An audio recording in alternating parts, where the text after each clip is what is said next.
Krisis ekonomi parah yang melanda Sri Lanka membuat demonstran turun ke jalan mendesak Presiden Gotabaya Rajapaksa lengser, tanggal 9 Juli tahun 2022.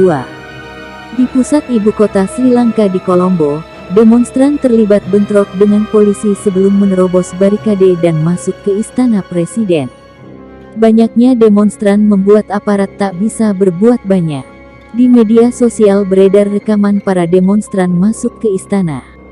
Dilansir Al Jazeera, siaran langsung Facebook dari dalam rumah presiden menunjukkan ratusan pengunjuk rasa memadati ruangan dan koridor, meneriakkan slogan-slogan menentang pemimpin berusia 73 tahun itu. Sri Lanka dinyatakan bangkrut karena utang menumpuk dan krisis kepemimpinan di dalam negeri. Presiden Gotabaya Rajapaksa belum memberi respon.